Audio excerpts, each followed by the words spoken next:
Okay, hands to feet. I happen to love the posture. I love it. Yeah. Yes. Yeah. And you can see, actually could see as a person on the podium, right? I know I'm a teacher on the podium, but you can really see a lot more about the individuals as they come down. You know, as slow as they go, as tight as they are. You know, some people being able to do the warm up, right? The hips up and down, knees back and forth, quite, you know, easily, where others are just, you know, trying to still get their hands on the floor and then moving really, really slow. But again, this is for everybody. Yep. When I started, I couldn't, my hips were solid. So that idea of right, left, I'm like, oh, wow. I mean, like, there was just nothing happening. I was so you were rigid. A block. Oh God, just yeah. This, yeah, and it was wow. like, so, you know, the idea of doing like salsa dancing or anything like that, forget it, because my hips are just concrete, you know. And now it's like, well, okay, now I've got movement in my hips. But to begin with, it was just, yeah. So now I'm really happy. I'm like, oh yeah. Oh, okay, and how many years have you been practicing? 11? Yeah. 11, 12, something like that. See? Little by little. But in the beginning it was really hard. And what helped me in the beginning was one of the teachers said, keep your heels down. And I couldn't do it because I was so stiff. You mean the warm up? The warm up, in the right, left. They said, keep your heels down, because I was just lifting my feet up and down. And I couldn't really do it, but I tried to do it. And the trying to do it got me more and more into my hips, day by day, week by week. I gradually got more into the movement of my hips. Isn't it so smart? I find it so like fascinating every time I learn more about the dialogue, right? That little warm up to get the friction of the hips. Right, and lubricating, right? So you have a lower back that's relaxed, loose. Yeah. For me, it's also very diagnostic, because, like, you know, some days I'm Pada-Hastasana, and I'll come down, I'm a Japanese ham sandwich, I'm ready, my elbows are all the way behind my calf muscle, I'm pulling, I'm stretching, it just feels yummy. And other days, it's like, doesn't quite come together. It's like I'm like, maybe I'm a bit constipated, or maybe I ate too much this morning, or something, or just something's a bit stiff, something's just not moving right. And so it's very diagnostic. I'm like, okay, that's where I am today, right now, at this point in the class. Are you guys listening to that? There's no judgment, right? Every day is different, and whether you're flexible one day and you're Superman, and then maybe the next day it's like where the kryptonite came in, right? And you can't move at all. But it's just okay. This is what I have to work with. Still great. Still giving. And it's different from it could be like that in the first set and be completely different in the second set. Sometimes it's the other way around, but usually it's better in the second set than the first set. You know. Thank you, second set. That's how I am. So what do you commonly see, Sarah, with hands to feet, like the struggle or the mistakes? And one of the things that I see that I interpret is that when we start shouting, lock the knees, lock the knees, lock the knees, many people give up the rest of the posture to do that. And I'm going to tell you, I'm confessing everything I did. I was a bad student. I did that for 6 months, and the teacher used to stand there and say, keep the body on the legs, don't just lock the knees. And I would be like, who the hell would do that? Who would be doing it? And it was me. Finally, one day I realized it was me. I was just like, it's too flexible. I had straight legs, the body way away from the legs. So, and I was desperate to lock my knees to show, look, I can lock my knees. I'm really good, you know. So that's the thing. So that's the thing I most observe, that people want to lock their knees. Yeah, you're doing what you're asked, right? But the rest of the posture has to stay in place. And how it does that, how you're going to help yourself, is to get the right grip in the beginning, so that you start off like the Japanese ham sandwich that Matt just said, body and legs stuck together. And you know what, I'm going to emphasize too, because what I'm hearing you say, and this is why the class is so good, and you have to keep coming, it's a rinse and repeat your whole life, because you will realize that you're only listening to parts of the dialogue, and most of the time when you start this practice, you're listening to the end. You're always listening to the end result, right? And so just what you're saying, you've missed, right? And you need to have all that before. And of course, when you say you are listening to only part of it, what you mean is me, Sarah, you, everybody. We're all just listening to bits of it. Right, exactly. Blanking out exactly, 100%. Yeah, that's why I use the yoga, right? So that I can keep my concentration and heighten that power, right? That dims with all the other attention grabbing that's happening outside. There's an room. exciting side to that as well, which you referred to a bit earlier. That it was that you're always going to hear more. So you keep repeating it. It's not always going to be the same. Right. New things. Not just that you never heard, and this is common as a beginner, you never heard actual words said before, and then you're like, you never said that, and we're like, yeah, we did every time. 1,000 times. But there's actually what you understand from it, that you suddenly get how some part of your body works, and it's like, oh my God, That's the aha moments, right, that you have, right, when you... I think it's a bit like learning to be a sculptor. You could say that learning to sculpt is very easy. You just get a chisel and a hammer and you start hammering, and bits fall off, and that's the basically being a sculptor. Yeah. So we're done. We've learned it. I've learned how to be a sculptor. Right.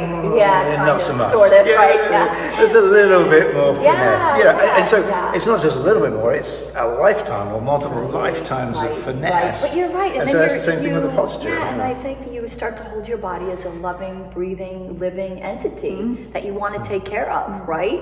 So hands to feet. Like I always find it's amazing that we've done right, left, side, back, and then forward bend kind of right away, right? And well, obviously 2 sets. And I think, Sarah, to your point, right, people want to lock the knees. And the one critical part, that I know we're going to demonstrate, is you cannot have your body away from your legs. Nope. But we were just talking about it before actually filming that. Sometimes the grip might not be exactly where you want it to be, but you can't sacrifice the body on the legs. You could sacrifice a little bit of the grip, but you cannot sacrifice, right, the body on the legs. That's right. Yes. Right? Japanese hand hand Yes. I mean, if you can't get your fingers all the way underneath the heels to pull to create that sandwiching effect, then your hands on the back of your calf muscles pushing to create the sandwich effect. So, until eventually you're able to get the fingertips underneath the heels to get a really, really good grip. So either way, that, versus grabbing the side of the foot, which is kind of just declaring defeat kind of thing. And very easily to get away from the legs. Right. I think also there's one thing I've noticed that with people who either have back pain or have an apprehension of weak back, perhaps because of past issues with the lower back, going into this posture hesitantly is a bit like the back pain. It's not helpful. You get stuck. So, the key, again, like we said in the back bend, your buttocks and your abdomen. In this case, because it's a forward bend, the abdomen being the more primary piece, you suck your stomach in as you go down, and just go down. I mean, eventually you're just going to come down until your body is just down on the thighs. Down, just letting it be down. And the sucking of the stomach in is what's holding your lower back in. It's preventing you from having any back issues.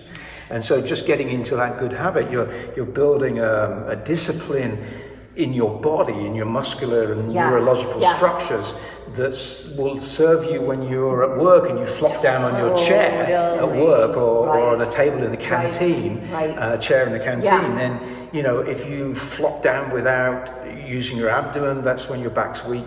When you drop the pen on the floor, and what's the most common place to put your back out?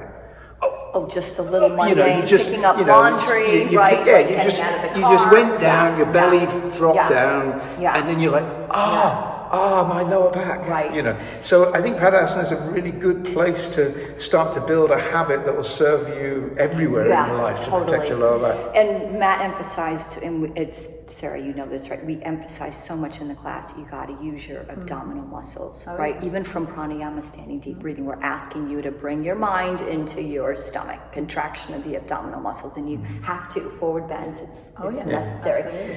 One of the things, though, just to back up a little bit, if your body is on your thighs and you have a good grip, that's your starting point, and it's okay. Let it be okay, because what it should be doing is telling you information that you're tight in areas, and you want to give it breath and not frustration, right? Yeah, because that'll just tighten you up. Right, exactly. That's not gonna help. Right, it's not. That's what this whole class is about, like you said, first set diagnostic, where am I at? And maybe the second set, go just a little bit further without hurting yourself, using your breath and the good technique to see if you can't open up those tight areas. And the instructions that we give you, pull your heels, push your knees back.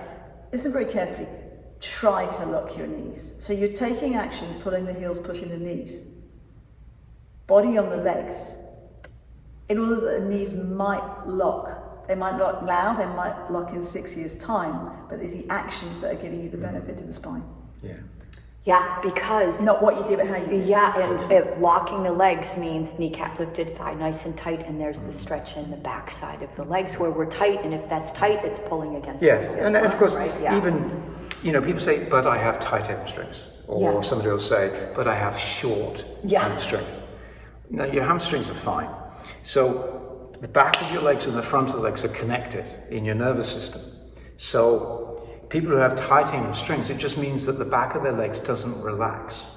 And the reason it doesn't relax is because you're not using the front of the legs more. So this trying to lock the knee, which involves using these muscles, the more these muscles start to contract, then automatically, without you having to think about it, the backs of your legs are starting to loosen. So you're training, it's like a nervous horse that you're retraining, you're training it out of its nervousness. So if you think you've got tight hamstrings, think not that you have tight hamstrings, but that you have nervous hamstrings. And the way to calm them down is to start to use your front thighs. And then, they'll work out. And that's part of what you're getting in this posture. And Rome was not built in a day. No, little by little, repetition, little bit, millimeter. Equal and opposite reaction, like Newton's third law. Yeah, exactly. It's always equal and opposite. Yeah, and then once, and Bikram yoga is really, it emphasizes a lot of different grips, because the grips, the dialogue you'll hear on certain grips, because the grips being 100% the right way will help you use your strength or leverage to help you use your strength to gain flexibility in the areas that you're tight. So once you can get the grip the right way, then you have it, right? That to me, I feel like I've got it, it's my anchor. Here we go, and I take a breath, and then I can do my equal and opposite. I can pull, and I feel the stretch, first the legs, then the hips, then the spine, right? And bear in mind, you might not get it the first time, and then over time, you might, even if you got it effectively correct, it's not what it could be, and it doesn't matter. You're trying each time, and you will understand that. Can I just go back to something Matt said? It's really important. You were talking about the posture, yes, but you have all these benefits when you go outside the room, right? So, even for us, we're professional yogis. And not everybody is, not everybody wants to be, but even for us, the benefits come outside the room, what we do with our lives. This is the practice that gives you your flourishing life. So the posture isn't pretty, who cares? You're trying the right way to get the benefits that you then go and thrive outside. Oh my gosh, please know that. It's a means to an end. It's not the end, right? That's the whole point. It's the tool for what's the most important thing in your life. Exactly. Your life, right? That's the most important thing over and over again. You're making me laugh though, Sarah, you guys. In my teacher training 2001, I remember hands to feet so vividly. I don't know why. I remember I was here and the podium, Bikram was right there. It was probably the third row, and it wasn't necessarily front row. But I remember my forehead in hands to feet was like right here. And now my Pada-Hastasana, my forehead right is low. Isn't that amazing? Well, it's the back of the legs and the spine. But it also, it was one thing I was going to mention, that it's the one thing I noticed in people who seemingly find this posture easy, as opposed to people who just struggle really hard to do this posture at all, is bringing the chin into the chest. Oh yeah. So the head lifts and the shoulders lift, and the body, the abdomen comes away from the thighs, even though the head is touching the legs. I see it. And it's so sometimes I have to say to those look down towards your shins, because they're starting to look right, and they're basically doing starting to round the spine. I wasn't that educated to know if I was doing that or not. I could have been, but look what you do now. I get it. But my spine might have been. That's what it could do. You don't know, right? All I know is I remember one day going below my knees. I was like, wow. Do you want to demonstrate? How about Sarah, you show Matt? Bend your knees, put your hands on the floor, and move your hips several times, right and left, right and left, right and left, to make sure your lower back is nice and loose, comfortable, easy, flexible. You see what he's doing here? He's got his heels down. This is known as Bikram yoga, cha-cha-cha, and you can see it actually means something. Cha-cha-cha, cha-cha-cha, that's it, right, left.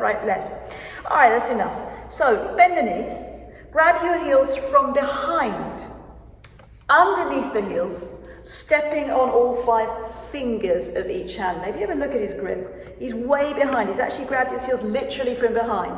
Directions are where they appear to be. If you can't step on your whole palm of your hand when you do this, don't worry, because no one asked you to. It's just the fingers, all right? Baby fingers touching each other, thumbs touching index fingers, elbows behind the legs on the calf muscles throughout the posture. Please don't lose the grip. Pull your heels as hard as possible and stretch your body down from the lower spine, the coccyx, from the lower spine towards the floor. Touch your stomach on your thighs, chest on your knees, face on the legs below the knees. From the side, you should look like a Japanese ham sandwich, no gap anywhere. See, there's no gap, he's got to keep that whole posture. Pull your heels, slowly push your knees back as hard as possible. Try to lock your knees, creating a tremendous stretching feeling, pain sensation all over underneath the legs, from bones to the skin, coccyx to the toes, with smiling, happy face. You can't see, but he's smiling because he's loving it. Pull your heels, push your knees back and lock your knees. Exhale, breathing and lock your knees. Roll forward, body weight on the toes, lock your knees. Eyes open, touch your base. Make sure body on the legs, elbows behind the legs, body on the legs. Pull your heels, push your knees back, lock your knees, lock your knees, lock your knees. Inhale, breathing slowly, come up, arms and head together. Arms down side. We're in the business now.